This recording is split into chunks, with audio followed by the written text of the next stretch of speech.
Today I want to talk briefly about a subject that I've not mentioned in either of my books or uh, blogs or even in my speaking. The subject is postpartum depression. Many people know the word, but they really don't know any details. Postpartum depression is a major depression occurring during or more likely within the 4 weeks after a pregnancy. The incidence is about 10% of pregnancies. Postpartum depression may last up to a year. Some say 20%.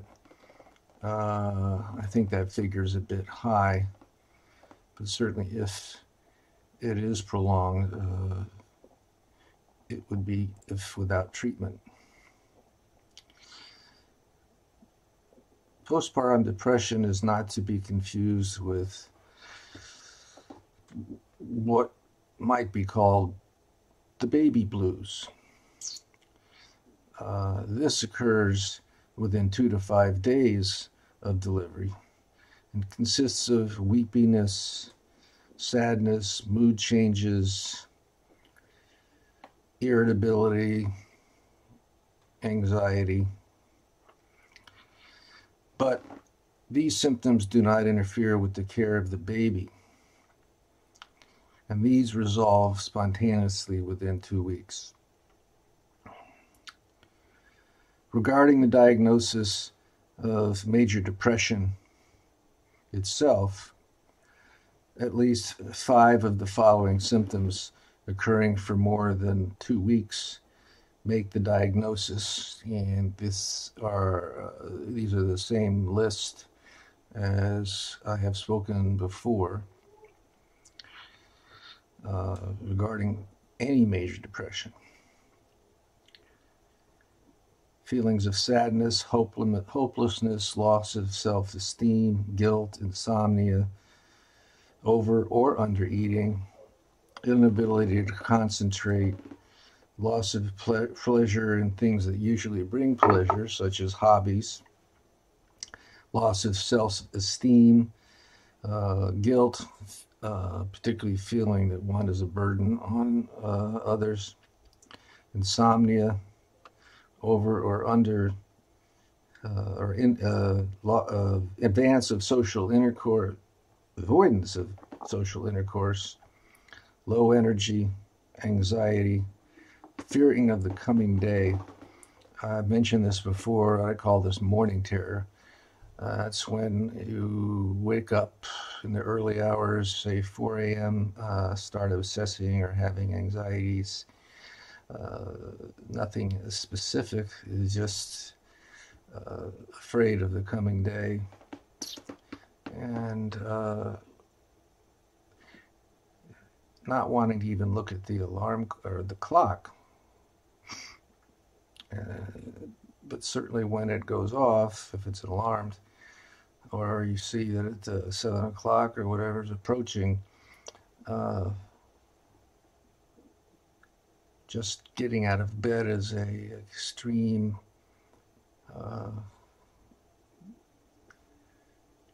difficulty.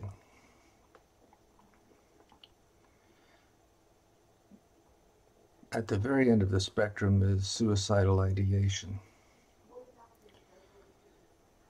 Now, a standalone diagnosis related to postpartum depression, but as I have to emphasize again, it is not postpartum depression, is psychosis that happens to occur after a pregnancy. Like other types of psychosis / schizophrenia, this diagnosis includes hallucinations, delusions, bizarre behavior, disorganized speech, among others. Although this psychosis is considered a variant of bipolar disorder, it most likely represents a severe manic break, also called manic dysphoria.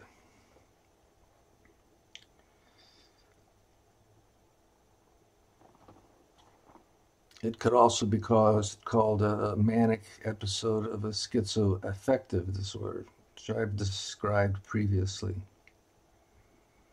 In other words, although considered a variant of bipolar disorder, you're not going to have a psychosis after a pregnancy during a depressive phase of a bipolar episode.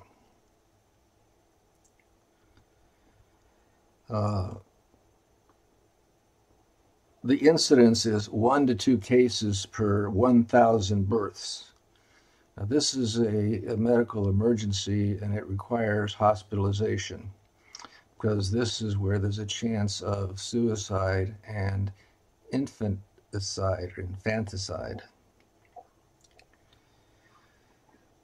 It is felt that the greatest risk factor for postpartum depression is having a major depression during a pregnancy. There's a 7-fold higher chance of postpartum depression if antenatal depression is not treated. Now, I'm going to speak here as the author of this piece, interjecting this. In the 3 articles I read researching this, there's confusion in terminology.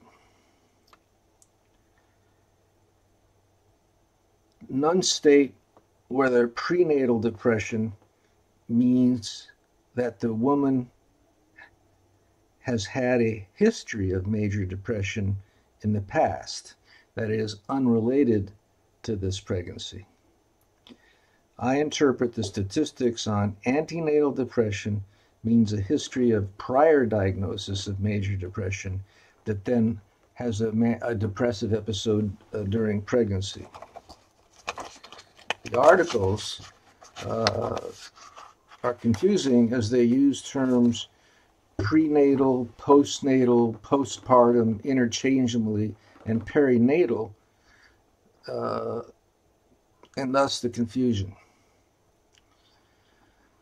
This is an important distinction because major depression during pregnancy, whether a first episode or a subsequent episode, can only be treated safely with SSRI drugs such as Zoloft and Celexa, or treated with drugs that have been used in a depression episode and successfully during an episode unrelated to a pregnancy.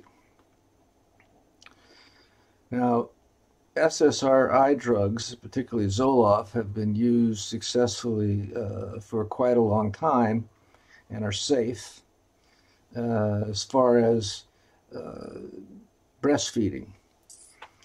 Only 10% of the drug gets through the breast milk, and this is perfectly safe on the infant.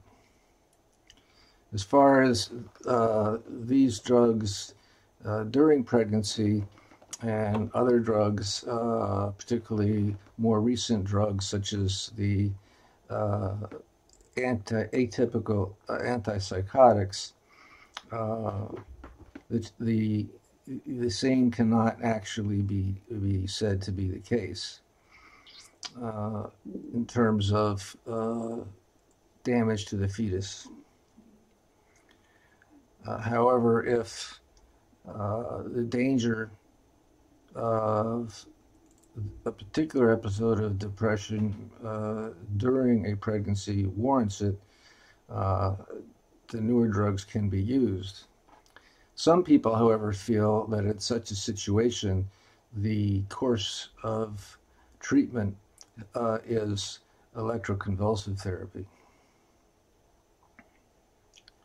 Now, children of parents with postpartum depression have a higher rate of emotional problems, behavioral problems, something called defiance disorder, and hyperactivity.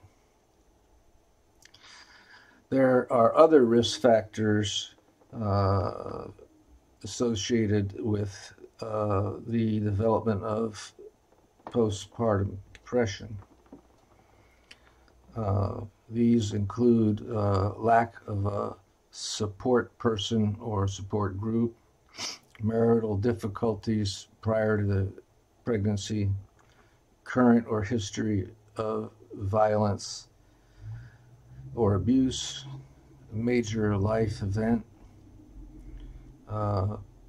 lack of income or economic support during or after the pregnancy, and unintended or unwanted pregnancy. As far as the causes of major depression, just after pregnancy in most cases, it is felt that a sudden drop in estrogen and progesterone in particular, which are high during pregnancy and drop to low levels after pregnancy, are most likely the cause. So it's a neurotransmitter problem, just as in other affective disorders. Other hormone that seem to be part of the cause include low thyroid level, low testosterone level, and insufficient levels of cortisol. A thyroid level and a thyroid stimulating hormone should be measured to rule out Hashimoto's thyroiditis, which is an autoimmune disorder of the thyroid gland, along with markers of these other hormone levels, because if treated, the postpartum depression can be shortened. Well, that's the major discussion that I want about this quite serious disorder. This is not something that should be written off as just a woman having emotional distress. After World War I, soldiers coming back from war with emotional distress were described as having shell shock and were looked upon with disgrace. We now know that this is postpartum, post-traumatic stress syndrome, a real diagnostic, psychiatric diagnostic disorder. And in the same way, family who are less educated, they should realize that postpartum depression is a real medical disorder involving real neurologic chemical disorder. Thanks, and I'll see you next time.